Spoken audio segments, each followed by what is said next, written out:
नमस्कार दोस्तों, स्वागत है आपका एक नए मोटिवेशनल इंसिडेंट्स में, यानी एक नए प्रेरक प्रसंग में, जो कि राजा विक्रमादित्य की जीवनी से लिया गया है, जिसका शीर्षक है वाणी और बड़प्पन। यह प्रेरक प्रसंग सुनने के बाद आप किसी भी व्यक्ति को उसकी वाणी से पहचान लेंगे, यानी उसका आचरण, उसका स्वभाव सिर्फ आप उसकी वाणी से पहचान सकते हैं। जैसे छोटा सा एग्जांपल लेता हूँ मैं आपके सामने। जब अरेंज मैरिज में लाइफ पार्टनर चुनने के लिए जाते हैं तो हमें फर्स्ट मीटिंग में डिसाइड करना होता है कि हमें इनके साथ लाइफ आगे ले जानी है या नहीं। तो वह कैसे होता है, वो सिर्फ वाणी सुन के होता है, उनसे बात करके होता है। तो हम उस बात से ही उनको ईजिली पहचान सकते हैं यह प्रेरक प्रसंग सुनने के बाद। यह बात सिर्फ शादी के लिए ही काम नहीं आती, यह बात हमें हर मोड़ पर काम आती है। यानी कि हम कॉलेज में जाते हैं, नए फ्रेंड्स चुनते हैं, तो उसको पहचानने में कि ये फ्रेंड अच्छा है या बुरा। तो ये बात हर जगह काम आती है कि किसी व्यक्ति को उसकी वाणी से पहचान लेना। तो बिना ज़्यादा समय लेते हुए आज के टॉपिक को शुरू करते हैं।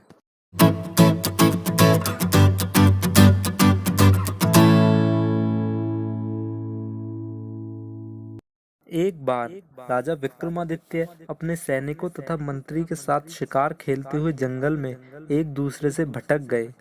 फिर कुछ देर पश्चात राजा विक्रमादित्य को एक पेड़ की छाया में बैठे हुए एक साधु दिखाई दिए। वह उनके पास जल्दी से गए, परंतु जाते ही पता चला कि वह तो अंधे हैं। फिर विक्रमादित्य ने फिर भी उनसे पूछा, साधु महाराज, क्या यहाँ से अभी अभी कोई गया है?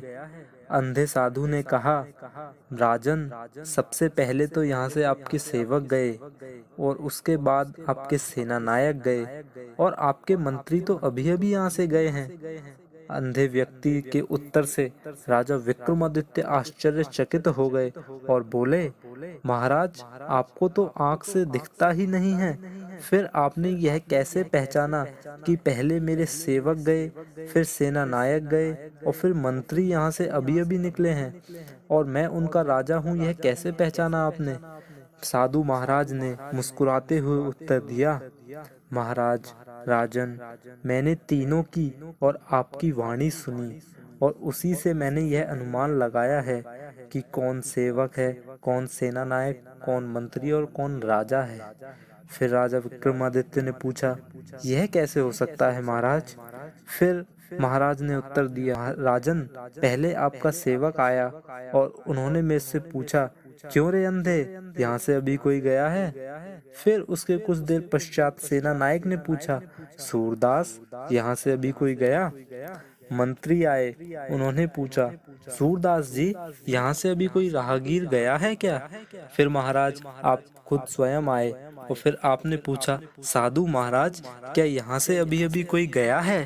राजन, भगवान ने बेशक से मुझे आंखें नहीं दी, परंतु मुझे बुद्धि और कान जरूर दिए हैं समझने के लिए। मनुष्य की वाणी, उसके पद या उसकी क्या प्रतिष्ठा है समाज में, उसकी पहचान अपने आप करा देती है राजन। तो दोस्तों, ये था आज का प्रेरक प्रसंग। इस प्रेरक प्रसंग से हमें यह शिक्षा मिलती है कि हमें सभी के साथ मीठी और प्यारी वाणी से ही बात करनी चाहिए, क्योंकि मनुष्य की पहचान उसकी वाणी से हो जाती है। आशा करता हूँ जो मैंने पहले बताया था कि आप इस प्रसंग को सुनने के बाद किसी भी व्यक्ति को उसकी वाणी से पहचान लेंगे। आशा करता हूँ ये प्रसंग आपको समझ आया होगा। फिर मिलते हैं अगले प्रेरक प्रसंग में। धन्यवाद। अगर आपको वीडियो अच्छी लगी हो तो वीडियो को लाइक ज़रूर करें और अपने मित्र और परिवारजनों के साथ शेयर करें, और कुछ कमी हो तो कमेंट करके ज़रूर बताएं। और यदि कोई विषय आप हमें सुझाव दें कि इस विषय पे आप अगली वीडियो बनाएं, तो कमेंट करके हमें ज़रूर बताएं। और चैनल को सब्सक्राइब करना ना भूलें, ताकि ये सब ऐसी प्रेरणादायी मोटिवेशनल इंसिडेंट्स आपसे छूट ना जाए। बहुत बहुत धन्यवाद।